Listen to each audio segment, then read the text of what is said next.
আওয়ামী লীগের ফেসিবাদ এখান থেকে উৎপন্ন হয়েছে।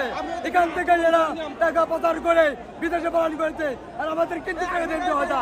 এটা যদি বেড়াই আমরা আজকে শিশুরা মরণ কাপড় দিতে এসেছি, আমাদের দাবি আদায় করেই এখান থেকে যাবো, অর্থাৎ এখান থেকে ফেরবো না।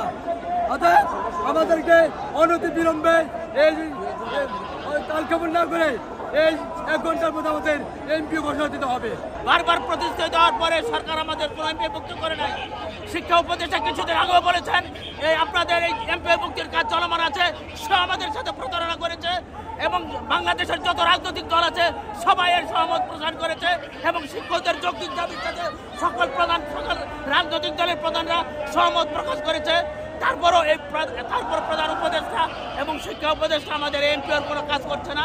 আমরা বিরুদ্ধ আহ্বান জানাই, আমাদের সমাজের মধ্যে রাষ্ট্রের ভিতরে এই শিক্ষকদের সাথে আরো প্রতারণা করবেন না। তাদের ডাল ভাতের রুটিতে ডাল ভাতের জন্য তারা আন্দোলন করছে।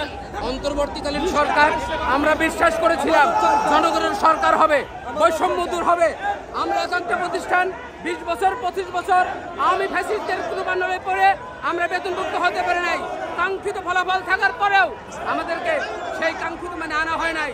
আমাদের এই অন্তর্বর্তীকালীন সরকারের উপদেষ্টারা আমাদেরকে আশ্বাস দিয়েছিল, প্রতিশ্রুতি দিয়েছিল জুলাই থেকে আমাদেরকে এদের বেতনভুক্ত করা হবে। আমরা মাহে রমজানের 17টা দিন না খেয়ে রাজপথে আমরা রমজান পালন করেছি। তাদের প্রতিশ্রুতির ফলে আমরা ঘরে ফিরে গেছি, কিন্তু আমাদেরকে অবহেলিত করে লাঞ্ছিত অপমানিত করা হয়েছে, এমপিভুক্ত করা হয় নাই। পরবর্তীতে আমরা 3 দিন আন্দোলনে এসেছিলাম, আমাদেরকে একই আশ্বাস দেওয়া হয়েছে। আমরা এবার এসেছি, এমপি না নিয়ে আমরা ঘরে ফিরে যাব না। আমাদের জীবনের 3 ভাগের 2 ভাগ শেষ হয়ে গেছে, আমাদের জীবনের আর কি আছে? এই জীবন থাকার চাইতে না থাকাই ভালো। আমাদের সন্তানেরা মেধাবী হওয়ার পরেও টাকার অভাবে আজকে ভালো লেখাপড়া করতে পারে না, এটা আমাদের দুঃখ। এই দুঃখকে অন্তর্বর্তীকালীন সরকার বোঝে না। ফ্যাসিস্ট সরকার পতন হয়েছে, এরাও কি চায় আমাদের কোপানলে পড়ে আমাদের ছাত্র জনতা আজকে যদি রাজপথে নামে, অভিভাবকেরা যদি রাজপথে নামে, আমরা যদি সেভাবে তাদেরকে আহ্বান করি, আমরা বিশ্বাস করি ছাত্র জনতা রাজপথে নামবে, অন্তর্বর্তীকালীন সরকারের পতন হবে।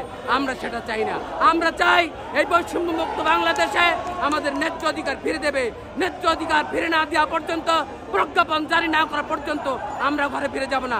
প্রশাসনের ভাইদেরকে আমরা অনুরোধ করব, আপনারা আমাদের ভাই, আপনাদের সাথে আমাদের কোনো বিরোধ নাই, আপনারা আমাদের পাশে থাকবেন, সহযোগিতা করবেন, আমাদের কথাগুলো সচিবালয় প্রধান উপদেষ্টার কাছে পৌঁছাবেন।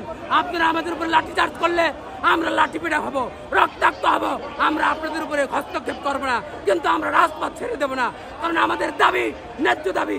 আমরা যদি অন্যায্য দাবি করে থাকি, আপনারা আমাদের লাঠিপেটা করেন, তাতে কোনো আপত্তি নাই, কিন্তু আমাদের ন্যায্য দাবি আপনারা কেন আমাদের উপর লাঠিচার্জ করবেন, রক্তাক্ত করবেন? এই বিশ্বাস তো আমরা করি না। এই জন্য তো শেখ হাসিনার পতন হয় নাই, এই জন্য তো বৈষম্য দূর হয় নাই।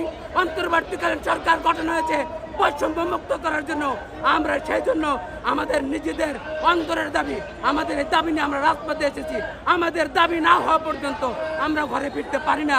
আমাদের সন্তানেরা, আমাদের স্ত্রীরা, আমাদের পরিবারের বাবা মা আমাদের দিকে তাকিয়ে আছে। এই অন্তর্বর্তীকালীন সরকার আমাদের চোখের পানি ঘুরাই দিবে না, আমাদের কান্নাকে ঘুরাবে না। আমরা দাবি করি আমাদের যৌক্তিক দাবি মেনে নেবেন। এই জন্য প্রশাসনের ভাইদের কাছেও আমরা সহযোগিতা চাই, প্রধান উপদেষ্টার কাছে অনুরোধ জানাতে চাই, শিক্ষা উপদেষ্টাকে আমরা বলতে চাই, অনতি বিলম্বে প্রজ্ঞাপন জারি করে আমাদেরকে বাড়ি ফেরার ব্যবস্থা করুন।